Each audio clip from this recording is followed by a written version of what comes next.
नमस्कार साथियों, मैं दीपक सर परफेक्ट स्टडी जोन के यूट्यूब चैनल में आपका स्वागत करता हूं। आज से हम पढ़ेंगे अध्याय 6 त्रिभुज प्रश्नावली 6.1। इसमें जो प्रश्न पहला है ना, वो मोस्ट आईएमपी है वस्तुनिष्ठ प्रश्न के लिए। यहां से आपको 1 या 2 नंबर के आपको प्रश्न पूछे ही जाते हैं। तो देखिए हम इसको हल करते हैं। कोष्टकों में दिए गए शब्दों में से सही शब्दों का प्रयोग करते हुए रिक्त स्थानों को भरिए। सभी वृत्त खाली स्थान होते हैं। तो यहां पर देखिए सर्वांग सम और समरूप, सबसे पहले हमको इनको समझना आवश्यक है, उसके बाद हम यहां पर क्या आंसर आएगा वो हम लिख सकते हैं। तो देखिए सबसे पहले समरूप क्या होते हैं, तो जिनके रूप समान होते हैं, यानी जो दिखने में एक समान होते हैं वो होते हैं समरूप। यहां पर देखिए ये भी वर्ग के शेप में है, या फिर यह वर्गाकार है और ये भी आपका वर्गाकार है। तो ये दोनों की जो शेप है वो एक जैसे हैं, तो ये दोनों कैसे होंगे? समरूप होंगे, क्योंकि ये दिखने में एक समान है। ऐसा तो नहीं है यहां पर कि यहां पर ये वाला शेप दिया हो और यहां पर ये वाला शेप दिया हो और अब हम इनको बोलने लगे कि ये दोनों समरूप है।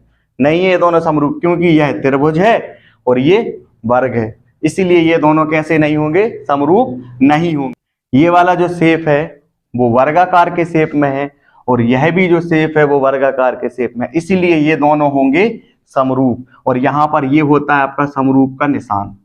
इस चिन्ह से हम समरूप को दर्शाते हैं। इसके बाद यहां पर समझिए यह आयताकार शेप में है और यह भी आयताकार शेप में है, तो इन दोनों के भी रूप होंगे ना, जो वो कैसे होंगे? वो समान होंगे, तो ये भी क्या होगा? समरूप होगा। यदि हम इन दोनों की बात करें तो क्या ये दोनों समरूप हैं? ये दोनों समरूप नहीं है। क्यों? क्योंकि यह जो है वो आयत के शेप में है और यह जो है यह वर्गाकार के शेप में है, क्योंकि इसकी चारों भुजाएं जो है वो बराबर है। ये वर्गाकार के शेप में है और यह आयत के शेप में है, तो ये दोनों जो होंगे वो समरूप नहीं होंगे। आयताकार शेप में है और यह भी आयताकार शेप में है, इसीलिए ये दोनों होंगे समरूप। ये समरूप का चिन्ह होता है। यहां पर समझिए यह जो है वृत्ताकार है और यह भी वृत्ताकार है, तो ये दोनों के जो रूप हैं वो समान है, इसलिए यह समरूप है। अब आपको समझ में आ गया होगा अच्छी तरीके से कि समरूप क्या होते हैं। जिनके रूप समान होते हैं वो समरूप होते हैं। इसको भी आप समझ लीजिए। यहां पर हमने एक आयत बनाई है और यहां पर है आपका वृत्त। क्या ये दोनों समरूप है? नहीं है, क्योंकि यह वृत्त के शेप में है और यह आयत के शेप में है। तो अब आपको समझ में आ गया होगा कि समरूप क्या होता है और समरूप का जो चिन्ह होता है वह ये होता है। इसके बाद हम समझेंगे सर्वांग सम को। समरूप को हम एक बार फिर से दोहरा लेते हैं कि समरूप क्या होता है। जिसके रूप समान होते हैं, जो दिखने में एक समान होते हैं, वो समरूप कहलाते हैं। अब हम समझते हैं कि सर्वांग सम क्या होता है। देखिए सभी सर्वांग सम समरूप होते हैं।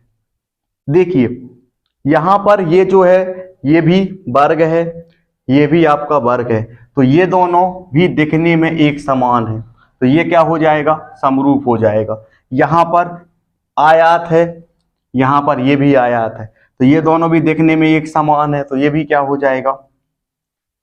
समरूप हो जाएगा। और ये भी आपका हो जाएगा समरूप। लेकिन अभी हम समझ क्या रहे हैं? सर्वांग सम समझ रहे हैं।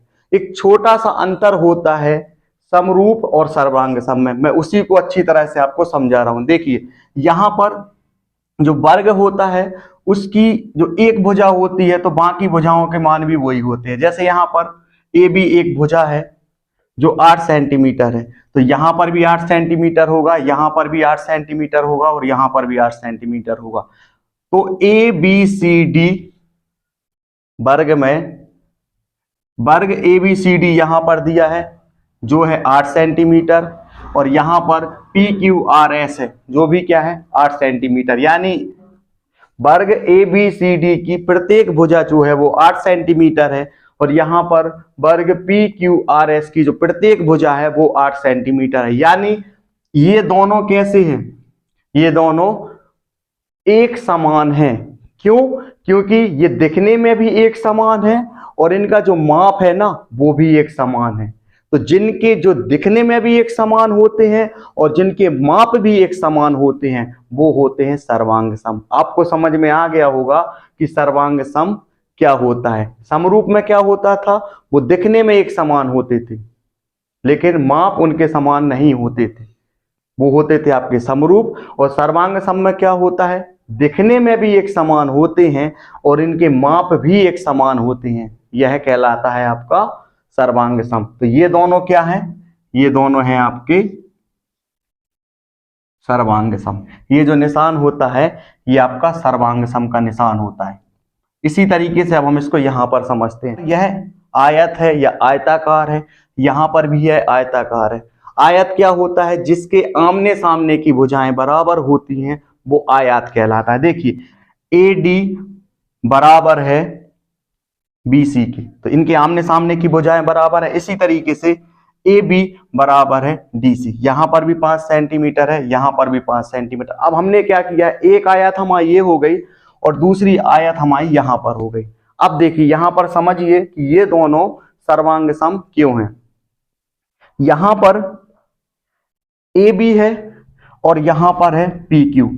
यहां पर AB का मान भी 5 है और यहां पर PQ का मान भी 5 है। इसी तरीके से यहां पर DC है और यहां पर है SR। यहां DC का जो माप है वो भी 5 सेंटीमीटर है और SR का माप भी है, वो भी है आपका 5 सेंटीमीटर। इसी तरीके से AD जो है वो 12 सेंटीमीटर है और PS जो है वो भी 12 सेंटीमीटर है और यहाँ पर BC जो है वो 12 सेंटीमीटर है और QR जो है वो भी 12 सेंटीमीटर। इस तरीके से आपको समझ में आ गया होगा कि ये वाला आयत और ये वाला आयत दोनों कैसे हैं, दोनों हैं एक समान। जब दोनों एक समान है, दिखने में भी एक समान है और इनके माप जो हैं वो भी एक समान है, इसीलिए यह जो है वह सर्वांग सम है। आपको समझ में आ गया होगा कि किस तरीके से ये दोनों आयत जो हैं वो सर्वांग सम हैं। ये एक वृत्त है और यह भी एक वृत्त है, तो ये दोनों वृत्त हैं। ये है आपका वृत्त का केंद्र और ये है आपकी वृत्त की परिधि। तो वृत्त के केंद्र से परिधि तक की दूरी, वृत्त के केंद्र से परिधि तक की दूरी वृत्त की त्रिज्या कहलाती है। तो यहां पर हमने एक नाम दे दिया P। तो ये यहां पर इसकी त्रिज्या मान लीजिए यहां पर है 2 सेंटीमीटर, तो त्रिज्या आ जाएगी 2 सेंटीमीटर। और यहां पर भी ये वृत्त का केंद्र हो गया, ये वृत्त की परिधि हो गई। तो वृत्त के केंद्र से परिधि तक की दूरी वृत्त की त्रिज्या कहलाती है, ये भी 2 सेंटीमीटर है। तो ये दोनों भी दिखने में एक समान है और इनके माप भी एक जैसे हैं, इसीलिए ये दोनों भी जो हैं वो क्या है, सर्वांग सम। अब देखिए यदि हम इसको इसके ऊपर रख दें तो इसको ये पूरी तरह से ढक देगा। इसी तरीके से ये वाले आयत को यदि हम इसके ऊपर रख दें तो ये भी इसको पूरी तरीके से ढक देगा, क्योंकि दोनों के माप भी एक जैसे हैं। तो यहाँ पर यदि हम इस वृत्त को उठा करके इसके ऊपर यदि हम रख दें तो ये भी इस वृत्त को पूरी तरह से ढक देगा। क्यों? क्योंकि इनके माप भी समान है और इनके रूप भी समान है। तो समरूप और सर्वांग सम में क्या अंतर होता है आपको पता चल गया होगा। समरूप में रूप समान होते हैं और सर्वांग सम में रूप समान होने के साथ साथ उनके माप भी समान होते हैं। अब हम हल करते हैं इसका पहला वाला। तो देखिए यहां पर लिखा है सभी वृत्त खाली स्थान होते हैं। तो अब आपको यह बताना है कि सभी वृत्त क्या सर्वांग सम होते हैं या फिर वो समरूप होंगे। तो देखिए यहां पर उदाहरण के माध्यम से यहां पर समझते हैं। यह भी आपका एक वृत्त है, क्या ये वाला वृत्त जो है वो सर्वांग सम है? ये दोनों वृत्त तो आपस में सर्वांग सम थे, लेकिन ये वाला जो वृत्त है वह आपस में सर्वांग सम नहीं है। यहां पर आपको बोला गया है कि सभी वृत्त सर्वांग सम होते हैं या समरूप होते हैं। तो सभी वृत्त तो सर्वांग सम नहीं हो सकते हैं, लेकिन सभी वृत्त जो होंगे ना वो समरूप होंगे।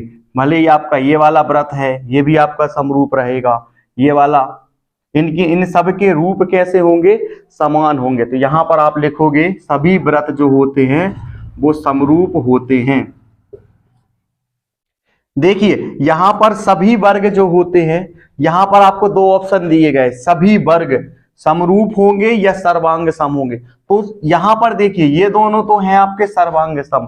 क्या सभी वर्ग 8 सेंटीमीटर के होंगे क्या? ऐसा तो नहीं होगा ना।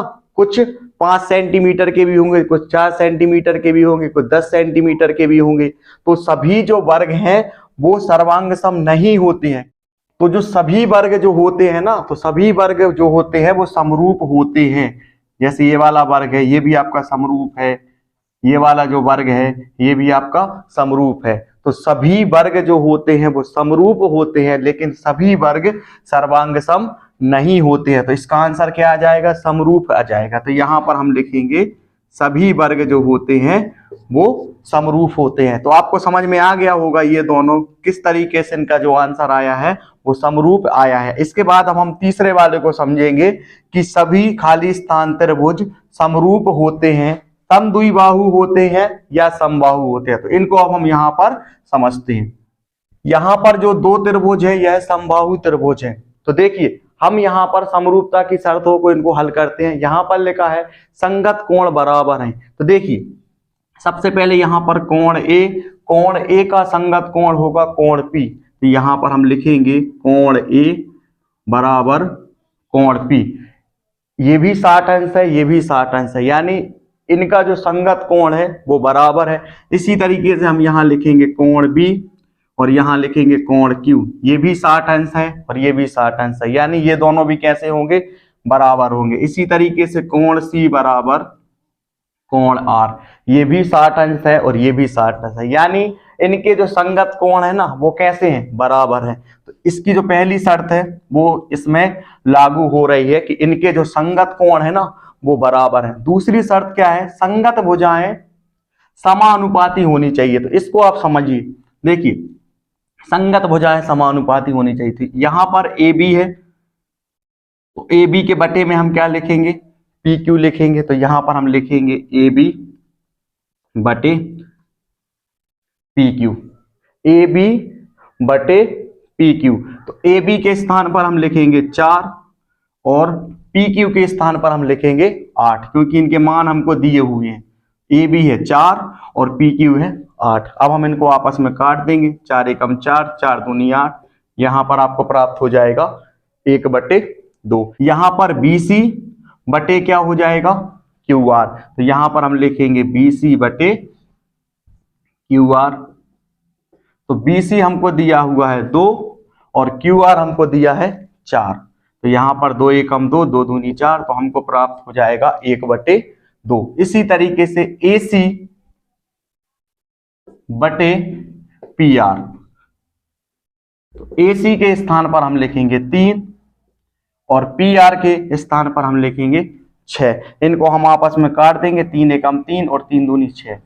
देखिए यहां पर भी 1/2 आ गया, यहां पर भी 1/2 आ गया और यहां पर भी 1/2 आ गया। तो यह जो है कि संगत भुजाएं समानुपाती होनी चाहिए। इनकी जो संगत भुजाएं उनका जो अनुपात है ना वो एक जैसा है। तो हम यह बोल सकते हैं कि इनकी संगत भुजाएं जो हैं वो समानुपाती हैं और इनके संगत कोण जो हैं वो बराबर है। तो यहां पर हम लिखेंगे ए बी बटे पी क्यू बराबर है बी सी बटे क्यू आर बराबर है ए सी बटे पी आर। तो यहां पर हम बोल सकते हैं कि इनकी जो संगत भुजाएं हैं उनका जो अनुपात है वो कैसा है? समानुपाती, यानी इनका जो अनुपात है वो एक समान है और इनके संगत कोण बराबर है। तो हम यहां पर बोल सकते हैं कि जो समबाहु त्रिभुज होंगे, सभी समबाहु त्रिभुज कैसे होंगे? समरूप होंगे, क्योंकि यहाँ ये दोनों शर्तें होनी चाहिए। तो यहां पर हमने इसको हल करके आपको बता दिया। तो यहां पर हम लिखेंगे सभी समबाहु त्रिभुज समरूप होते हैं। इसके बाद देखिए भुजाओं की समान संख्या वाले दो बहुभुज या दो त्रिभुज समरूप होते हैं यदि उनके संगत कोण कैसे होने चाहिए? यह भी आपको बताया मैंने। संगत कोण कैसे होने चाहिए? बराबर होने चाहिए। तो यहां पर हम लिखेंगे बराबर। और उनकी संगत भुजाएं कैसी होनी चाहिए? उनकी संगत भुजाएं होनी चाहिए समानुपाती। तो इस तरीके से ये मोस्ट आईएमपी वस्तुनिष्ठ थे। तो मैंने आपको अच्छी तरह से समझा दिया है, आपको समझ में भी आ गया होगा कि किस तरीके से यहाँ पर हमने इनके आंसर लिखे हैं। यदि वीडियो में दी गई जानकारी आपको पसंद आई हो तो वीडियो को लाइक, चैनल को सब्सक्राइब और शेयर करना ना भूलें। मिलते हैं अगले सवाल के साथ।